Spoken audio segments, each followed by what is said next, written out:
why the streets would have been impassable for the thronging tambourines. Now it's never one here, except for my neighbor, Aristophanes, who I see approaching yonder. Good day, Lysistrata. But pray, why this dark and pretty face, my friend? Believe me, you don't look a bit pretty with those black, lowering brows. And you see, my heart is on fire. I blush for our sex. Men will have it we are tricky and sly. And they are quite right, upon my word. Yet look you, when the women are asked to meet on a matter of the greatest importance, they lie in bed instead of coming. They will come, my dear, but it isn't easy, you know. Or the men leave the house. One is busy pottering about her husband, another is getting the servant up, a third is putting her child to sleep, or washing the bread, or feeding it. But I tell you, the business that calls them here is far and away more urgent. Why do you summon us, dear Lysistrata? What is it all about? About a big thing. And is it thick, too? Yes, very thick. I think we're not all on the spot. Imagine. Oh, if it were only what you suppose, there would never be an absentee. No, no. It concerns a thing I've turned about this way and that so many sleepless nights. Must be a mighty fine and subtle thing for you to have turned about it so. So fine, it means just this. Greece, saved by the women. Why the women? Why, salvation hangs on the poor thread. Our country's fortunes depend on us. It is with us to undo utterly the Peloponnesians. That would be a noble deed, truly. To exterminate the Boeotians to a man. But surely you would spare the eels? For Athens' sake, I would never threaten so fell a doom. Trust me for that. But if the Peloponnesian and Boeotian women join us, Greece is saved. But how should women perform so wise and glorious an achievement? We women who dwell in the retirement of the household, decked out with flowers and shawls and diaphanous gowns of yellow silk, and with little dainty slippers. Come on, what? Those are the very sheet anchors of our salvation. Those yellow tunics, those scents and slippers, those cosmetics and transparent gowns. How so? Pray. There's not a man will wield a lance against another. Quick, I'll give me a yellow tunic from the dyers. Or want a shield. I'll run and put on a flowing gown. Or draw a sword. I'll hasten buy a new pair of slippers. Now tell me, would not the women have done best to help? Oh, they should have flown here. My dear, you'll see, like true Athenians, they do everything too late. There's not a woman come from shore, not even from Salamis. Well, I know for certain they embarked at daybreak. And the dames from Acharnae, well, I thought they would have been the first to arrive. Theagenes' wife, at any rate, is sure to come.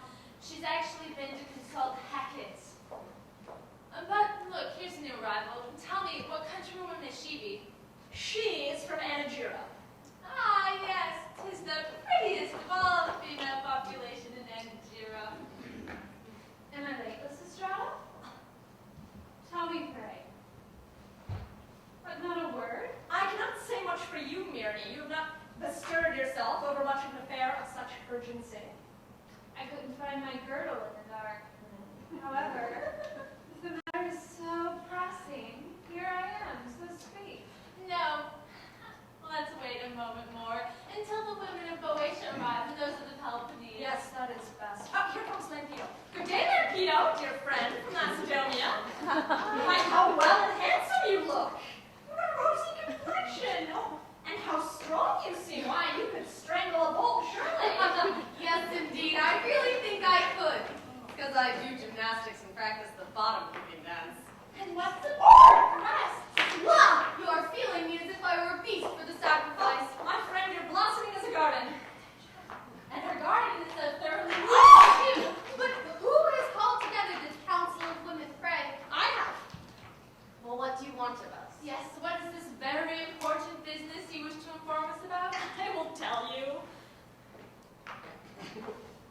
But first, answer me one question. Anything you wish.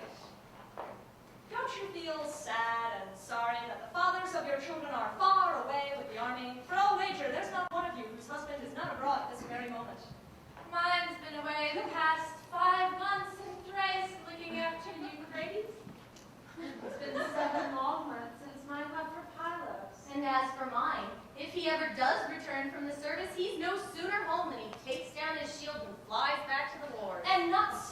the shadow of a lover. Why, since the day the Malaysians betrayed us, I have not seen an 8-inch gadget even to be a leathern consolation to us poor women.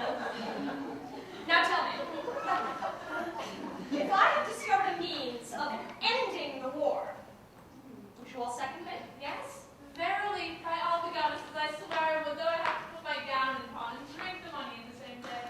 And so will I, though I be split in two like a flatfish and have half myself removed. And I too. Why, to secure peace, I would climb to the top of Mount Agatus. Then I will out with it last. My mighty secret. Oh, sister women, if we could compel our husbands to make peace, we must refrain. Refrain from what? Tell us. But will you do it? We will, though we should die of it.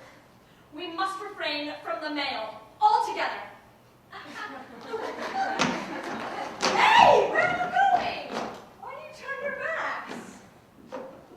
So you shake your heads and bite your lips. Why these pale, sad looks? Why these tears? Come, will you do it? Yes or no? Do you hesitate? I will not do it. Let the war go on. Nor will I. Let the war go on. And you say this, my pretty flatfish, who just declared they might split you in two? Anything but that, pray. Bid me go to the fire, if you will, but to rob us of the sweetest thing in all the world. This is darling. Darling. And you? Yes, I agree with Lady. I too would sooner go for the fire. Wanton vicious sex! The poets have done well to make tragedies upon us. We are good for nothing then, but love and lewdness. But you, my dear, from hardy Sparta, if you join me all the yet you will, help me, second me, I beg you. 'Tis a hard thing. By the two goddesses, it is. For a woman to sleep alone without ever a strong male in her bed.